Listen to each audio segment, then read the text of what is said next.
Hello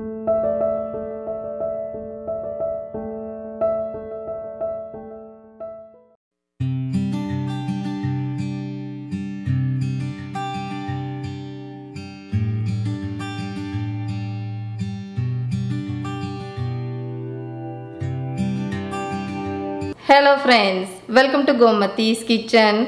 இன்னைக்கு நம்ம பார்க்க போற ரெசிபி பாத்தீங்க அப்படினா பாரம்பரிய முறைப்படி புழுங்கல் அரிசியை பயன்படுத்தி இடியாப்பம் எப்படி செய்யலாம்ங்கறத தான் பார்க்க போறோம். இந்த இடியாப்பத்தை வந்து சந்தவை, சந்தகை, அதே மாதிரி சேவை அப்படினா கூட சொல்லுவாங்க.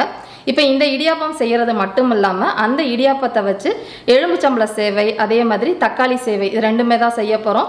இது மாதிரி நிறைய வகையான ரெசிபி நம்ம செய்யலாம். இனிமேல் வர போற வீடியோஸ்ல நான் உங்களுக்கு கட்டாயம் அதை போஸ்ட் பண்றேன். இது நல்ல ஒரு ஆரோக்கியமான டிஃபன் ரெசிபியும் கூட. ஏற்கனவே நம்ம சேனல்ல வந்து பச்சரிசியை பயன்படுத்தி இடியாப்பம் சாஃப்ட்டா எப்படி செய்யணும் அப்படிங்கறது போட்டுருக்கேன்.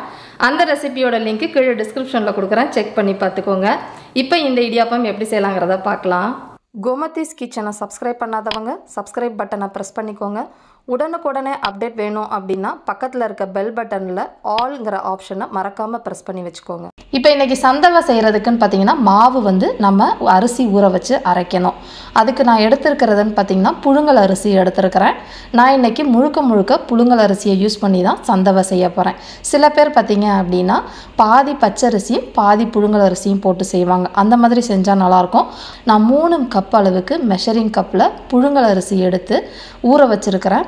இது ஊற வைக்கிறதோட நேரம்னு பார்த்தீங்கன்னா கிட்டத்தட்ட ஒரு 2லேருந்து 3 மணி நேரம் ஊறுச்சு அப்படின்னா நல்லா வழுவழுன்னு அரைக்கிறதுக்கு நம்ம ஈஸியாக இருக்கும்.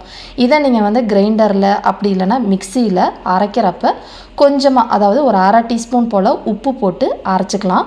அரைக்கிறதுன்னு பார்த்தீங்கன்னா நல்லா வழுவழுன்னு சந்தனம் மாதிரி அரைச்சி எடுத்துகிட்டு வந்துடுங்க. இப்போ நான் மாவு வந்து கிரைண்டரில் தான் போட்டு அரைச்சி வச்சுருக்கிறேன். அரைச்சதுன்னு பார்த்தீங்கன்னா நல்லா வழுவழுன்னு இந்த அளவுக்கு அரைச்சிருக்கணும். அதாவது சந்தனம் வந்து கரைச்சா எப்படி இருக்கும் அந்த அளவுக்கு இருக்கணும். கொஞ்சம் கூட நரன்னு இருக்கக்கூடாது. நமக்கு மாவோட கன்சிஸ்டன்சியும் பார்த்துக்கோங்க, இந்த அளவுக்கு இருக்கணும். ரொம்ப வந்து கெட்டியமாக இருந்துச்சு அப்படின்னா பிழியறதுக்கு நமக்கு ரொம்ப கஷ்டமாக இருக்கும். அதனால் நான் இந்த அளவுக்கே வந்து தண்ணியாக கரைச்சி எடுத்து வச்சுருக்கிறேன்.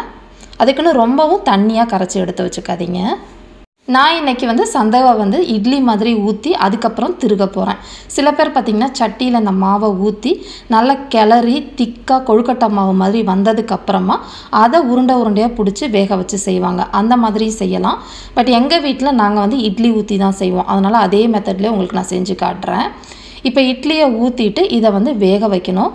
வேக வைக்கிறதுன்னு பார்த்திங்கன்னா இட்லி சட்டியில் நல்லா ஆவி வந்ததுக்கு அப்புறமா இட்லி தட்டை உள்ளே வச்சுக்கோங்க. வச்சுட்டு இதை மூடி குறைஞ்சது ஒரு 5லேருந்து 10 நிமிஷம் வேகட்டும். இது வேகிறது கொஞ்சம் நேரம் தான் எடுக்கும்.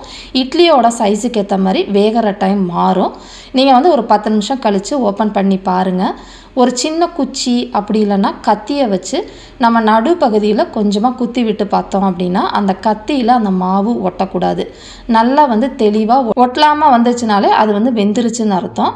இப்போ இதை வச்சு சந்தகை வந்து நம்ம செய்ய ஆரம்பிக்கலாம். இன்றைக்கி சந்தவை செய்கிறதுன்னு பார்த்திங்கன்னா இந்த மிஷின் வச்சு தான் நான் செய்ய போகிறேன். இந்த மிஷினில் செய்கிறப்போ உங்களுக்கு ரொம்ப ஈஸியாக வரும். சப்போஸ் உங்கள்கிட்ட இந்த மிஷின் இல்லை அப்படின்னா கிச்சன் ப்ரெஸ்ன்னு கடைகளில் விற்கிது பார்த்திங்களா, இந்த இதில் நான் வந்து இந்த இட்லியை சின்ன பீஸாக போட்டு இதுலேயும் செஞ்சு பார்த்துருக்கேன். பட் கொஞ்சம் கஷ்டமாக இருக்கும் பிழியறதுக்கு. பட் செய்யலாம், நல்லா வரும். ஆனால் நம்ம இடியாப்ப குழல் வச்சுருக்கோம் இல்லையா, முறுக்கு குழலில் இருக்கிற இந்த இடியாப்ப அச்சை வச்சு செஞ்சீங்க அப்படின்னா கட்டாயம் உங்களுக்கு ஒழுங்காக வராது. ரொம்ப பிழியறதுக்கு கஷ்டமாக இருக்கும். இது வந்து பச்சரிசி மாவில் செய்கிற இடியாப்பத்தை மட்டும்தான் இதில் நல்லா செய்ய முடியும். இப்போ சந்தவை பிழியறதுக்கு முன்னாடி இந்த சந்தவை மிஷினை பற்றி சொல்லிடுறேன்.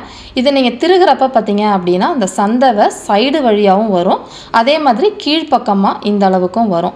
2 சைடும் வரப்போ உங்களுக்கு சட்டுன்னு வந்து நம்ம திருகி முடிச்சிடலாம். இப்போ இந்த சந்தவை மிஷின் பார்த்திங்க அப்படின்னா இந்த மாதிரி தான் நம்ம பிழியறதுக்கு முன்னாடி வைக்கணும். நடுவில் இட்லி வச்சுட்டு கீழே வந்து நமக்கு இடியாப்பம் வர்றதுக்கு தட்டு ஒன்று வச்சுருங்க. மேலே வச்சுட்டு உள்ளே வந்து நம்ம இட்லியை வச்சு திருகணும் அப்படின்னா சேவை உங்களுக்கு ரொம்ப சூப்பராகவே வரும். இப்போ நம்ம செய்யலாம். இதில் இன்னொரு முக்கியமான விஷயம் பார்த்திங்க அப்படின்னா இந்த இடியாப்பம் புழியறதுக்கு அந்த இட்லி வந்து நல்லா கொதிக்க இருக்கணும். சூடாக இட்லி இருக்கிறப்ப அதை நீங்கள் உள்ளே வச்சு திருகிறப்ப உங்களுக்கு திருவுறது ரொம்ப ஈஸியாக இருக்கும். இதுவே ஆறி போனாலோ இல்லை கொஞ்சம் வெதுவெதுப்பானாலோ திருகிறது கொஞ்சம் கஷ்டமாக இருக்கும். ஆனால் பிழியலாம். இப்போ பார்த்தீங்கன்னா நல்லா பொலன்னு சூப்பராக பூ மாதிரியே வருது பாருங்கள் இடியாப்பம். இந்த சேவை பார்த்தீங்க அப்படின்னா நீங்கள் காலையில் நல்லா சூடாக சாப்பிட்றதுக்கு நல்லாயிருக்கும். ஈவினிங் போல் எடுத்து சாப்பிட்டாலும் நல்லா பஞ்சு மாதிரி அந்த இடியாப்பம் வந்து ரொம்ப சூப்பராகவே இருக்கும். இப்போ நான் வந்து ஒரு 2.5 இட்லி தான் போட்டிருக்கேன். எவ்வளோ இடியாப்பம் உங்களுக்கு வந்திருக்கு பாருங்கள்.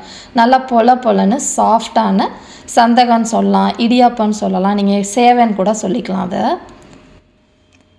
இப்போ நம்ம திருகுன மொத்த மாவுக்குன்னு பார்த்தீங்கன்னா இவ்வளோ சந்தகம் நமக்கு கிடச்சிருக்கு. இதை வந்து நல்லா சூடாக தேங்காய் பால், வெல்லம், கொஞ்சமாக வந்து வேர்க்கடலையை வறுத்துட்டு பொடிச்சு சேர்த்து நீங்கள் சாப்பிட்டீங்க அப்படின்னா சூப்பராக இருக்கும். நான் இன்றைக்கி வந்து உங்களுக்கு செஞ்சு காட்டுறது தக்காளி சந்தவையும் அதே மாதிரி எலும்பிச்சம்பழம் சந்தவையும் தான் நம்ம செய்ய போகிறோம். இதை சூடாக செய்ய முடியாது, அதனால் நல்லா ஆறட்டும். ஆறினதுக்கப்புறம் செய்யலாம். இப்போ முதல்ல செய்ய போகிறதுன்னு பார்த்திங்கன்னா எலும்பிச்சம்பழ சேவை. அதுக்கு வந்து ஒரு பேனை சூடு பண்ணியிருக்கிறேன். இதில் நல்லா 1 டேபிள் ஸ்பூன் அளவுக்கு எண்ணெய் சேர்த்துக்கோங்க. எண்ணெய் காஞ்சதுக்கு அப்புறமா 1/4 டீஸ்பூன் அளவுக்கு கடுகு, 1/4 டீஸ்பூன் அளவுக்கு உடச்ச உளுத்தம் பருப்பு சேர்த்துக்கோங்க. இதில் வந்து கடலைப்பருப்பு கொஞ்சம் அதிகமாக சேர்த்தோம் அப்படின்னா டேஸ்ட் நல்லாயிருக்கும். அதனால் 1/2 டீஸ்பூன் அளவுக்கு கடலைப்பருப்பு சேர்த்துருக்குறேன். இப்போ கடுகு நல்லா பொரிஞ்சு பருப்பு ரெண்டும் செவந்து வரட்டும். இது லைட்டாக பொரிஞ்சிக்கிட்டு இருக்கிறப்பே இதில் வந்து ஒரு 1/4 டீஸ்பூன் அளவுக்கு சீரகம் சேர்த்துக்கோங்க. சீரகம் சேர்த்து பொரியிறப்ப அந்த சேவை வந்து ரொம்ப நல்லா டேஸ்ட்டாக இருக்கும், வாசனையாகவும் இருக்கும். இப்போ பார்த்தீங்கன்னா எல்லாமே ஓரளவு நல்லா பொரிஞ்சு செவந்துக்கிட்டு இருக்குது. இந்த சமயத்தில் ஒரு 1/4 டீஸ்பூன் போல் பெருங்காய பொடி சேர்த்துருக்குறேன். இப்போ அதுவும் கொஞ்சம் பொரிஞ்சதுக்கு அப்புறமா இதில் ஒரு 3 வரமிளகாவை கிள்ளி சேர்த்துருக்குறேன். இதில் காரத்துக்குன்னு பார்த்தீங்கன்னா வரமிளகா, பச்சை மிளகா ரெண்டுமே தான் சேர்த்துக்க போகிறோம். நீங்கள் காரத்துக்கு ஏற்ற மாதிரி சேர்த்துக்கோங்க. வரமிளகா செவந்ததுக்கு அப்புறமா நான் ஒரு 3 பச்சை மிளகாவை இந்த மாதிரி நறுக்கி வச்சுருக்கிறேன், அதை சேர்த்துக்கிறேன். இப்போ எல்லாத்தையுமே போட்டு கொஞ்சம் நேரம் வதக்கி விட்டுக்கோங்க. இப்போ இதில் கொஞ்சமாக கருவேப்பிலை இலைகள் சேர்த்துட்டு கூடவே ஒரு 1/4 டீஸ்பூன் போல் மஞ்சள் பொடியும் சேர்த்து கொஞ்சம் நேரம் வதக்கி விட்டுக்கோங்க. இப்போ இந்த அளவுக்கு நல்லா வதங்கினதுக்கப்புறமா நான் வந்து ஏற்கனவே நல்லா ஒரு டேபிள் ஸ்பூன் அளவுக்கு பாசிப்பருப்பை 10 நிமிஷம் ஊற வச்சு கொதிக்கிற தண்ணியில் ஒரு 2-3 நிமிஷம் வச்சிங்க அப்படின்னா இந்த அளவுக்கு வெந்துடும். இப்போ இந்த சேவையில் கொஞ்சமாக வந்து பாசிப்பருப்பு நீங்கள் சேர்த்து செஞ்சீங்க அப்படின்னா ரொம்ப நல்லா டேஸ்ட்டாக இருக்கும், வித்தியாசமாகவும் இருக்கும். நார்மலாக எலுமிச்சம்பழம் சாதம் சாப்பிட்ற மாதிரி இல்லாமல் கொஞ்சம் வித்தியாசமாக இருக்கும், ஹெல்த்தியாகவும் இருக்கும். இப்போ இந்த கலவைக்கு தேவையான அளவு உப்பு மட்டும் ஒரு 1/4 டீஸ்பூன் சேர்த்துருக்குறேன். ஏற்கனவே நம்ம சந்தவை செய்கிறப்ப அந்த மாவில் உப்பு போட்டு தான் வேக வச்சுருக்குறோம், அதனால் கம்மியாக சேர்த்துக்கோங்க. இதை 2 நிமிஷம் நல்லா இந்த அளவுக்கு வதக்குனீங்க அப்படின்னா அதில் இருக்கிற தண்ணியெல்லாம் சுண்டி இந்த அளவுக்கு வந்துடும். இப்போ அடுப்பை ஆஃப் பண்ணிவிடுங்க. அடுப்பை ஆஃப் பண்ணினதுக்கு அப்புறமா தான் நம்ம எலும்பிச்சம்பழம் சாறு சேர்க்கணும். நான் இன்றைக்கி செய்ய போகிற பாதி சந்தவைக்கு ஒரு எலும்பிச்சம்பழம் இந்த சைஸில் எடுத்துருக்கிறேன். இதை வந்து நம்ம பிழிஞ்சுக்கலாம். பிழியிறப்ப ரொம்ப முக்கியமான விஷயம், ரொம்ப அடிப்பகுதி வரைக்கும் பிழிஞ்சிடாதீங்க, அப்போ வந்து கசப்பு தன்மை வந்துடும் உங்களுக்கு. மேலாக்கில் அந்த ஜூஸை மட்டும் பிழிஞ்சுக்கலாம். புழிஞ்சிட்டு அந்த சட்டியில் இருக்கிற சூட்டுக்கே கலந்து விட்டுட்டு உடனே வந்து நம்ம எடுத்து வச்சுருக்கிற பாதி அளவு சந்தகையை வந்து இதில் சேர்த்துக்கலாம். நான் வந்து நல்லா ஆறிடுச்சு, அதாவது நான் செஞ்சதுன்னு பார்த்திங்கன்னா காலையில் சந்தகை செஞ்சு வச்சேன், ஈவினிங் டிஃபனுக்கு வந்து சேவை செஞ்சுக்கிட்டு இருக்கிறேன், அதனால் நல்லா ஆறிடுச்சு.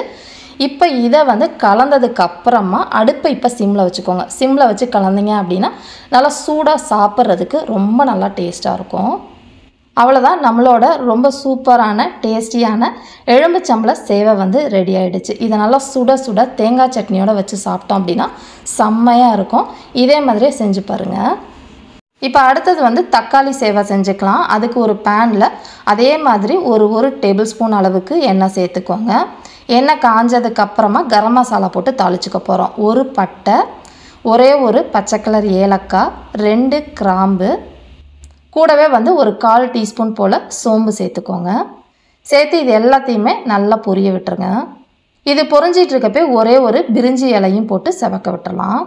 எல்லாமே செவந்ததுக்கு அப்புறமா வெங்காயம் சேர்த்துக்கலாம்.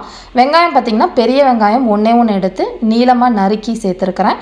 நறுக்கினதோட அளவு மெஷரிங் கப்பில் 1 கப் அளவுக்கு இருக்குது. அதை இதில் சேர்த்து வதக்கிக்கலாம். ரொம்ப செவக்க வதக்க வேண்டாம். இப்போ இந்த அளவு வதங்கிட்டு இருக்கப்பே இதில் கொஞ்சமாக கருவேப்பிலையும் சேர்த்து போட்டு வதக்கிக்கோங்க. இப்போ நல்லா வதங்கிருச்சு பாருங்கள். இந்த அளவுக்கு வதங்கினதுக்கு அப்புறமா 1/4 டீஸ்பூன் அளவுக்கு இஞ்சி பூண்டு விழுது சேர்த்துட்டு அதோட பச்சை வாசனை போகிற அளவுக்கு வதக்கிக்கலாம். இப்போ பச்சை வாசனைலாம் போய் நல்லா வதங்கி வந்ததுக்கு அப்புறமா இதில் காரத்துக்கு ஏற்ற மாதிரி பச்சை மிளகாய் சேர்த்துக்க போகிறோம். கூடவே வந்து கேரட்டும் சேர்க்க போகிறோம். நான் இன்றைக்கி வந்து பாதி கேரட்டை இந்த மாதிரி துருவி வச்சுருக்கிறேன். இதுக்கு பதிலாக பச்சை பட்டாணி கூட நீங்கள் சேர்த்துக்கலாம். ஃப்ரோசன் பச்சை பட்டாணி சேர்த்துக்கோங்க. அப்புறம் காரத்துக்கு ஏற்ற மாதிரி பச்சை மிளகாய், நான் 3 பச்சை மிளகாய் சேர்த்துருக்குறேன். இதை ஒரு 2 நிமிஷம் நல்லா வதக்கி விட்டதுக்கு அப்புறமா தக்காளி சேர்த்துக்கோங்க.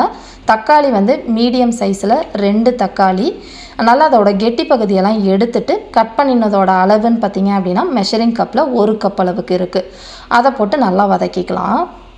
இப்போ இது வதங்கிட்டு இருக்கப்பே கொஞ்சமாக மஞ்சள் பொடியும் போட்டு இந்த தக்காளி நல்லா குழைவாகிற அளவுக்கு வதக்கிக்கோங்க. இப்போ இந்த கலவைக்கு தேவையான அளவு உப்பு, ஒரு 1/4 டீஸ்பூன் அளவுக்கு உப்பு சேர்த்துக்கிறேன். தேவைப்பட்டால் பின்னாடி சேர்த்துக்கோங்க. இப்போ பார்த்தீங்கன்னா நல்லா இந்த தொக்கு மாதிரி வதங்கி திக்காக வந்துருச்சு. இந்த அளவுக்கு வதங்கினதுக்கு அப்புறமா தான் நம்ம அந்த செந்தகையை சேர்த்துக்கணும். நம்ம ஏற்கனவே பாதி அளவு எலுமிச்சம்பழம் செஞ்சோம். இப்போ வந்து தக்காளிக்கு அடுத்த பாதியை சேர்த்துட்டு கலந்து விட்டுருங்க. தீயை மிதமாக வச்சு கலந்து கடைசியாக கருவேப்பிலை கொத்தமல்லியை பொடியாக நறுக்கி சேர்த்து ஆஃப் பண்ணிவிடுங்க. ரொம்ப சூப்பரான தக்காளி சேவையும் ரெடி ஆகிடுச்சு. இதை நீங்கள் வந்து நல்லா சூடாக ஒரு தயிர் பச்சடி வச்சு சாப்பிட்டோம் அப்படின்னா சூப்பராக இருக்கும்.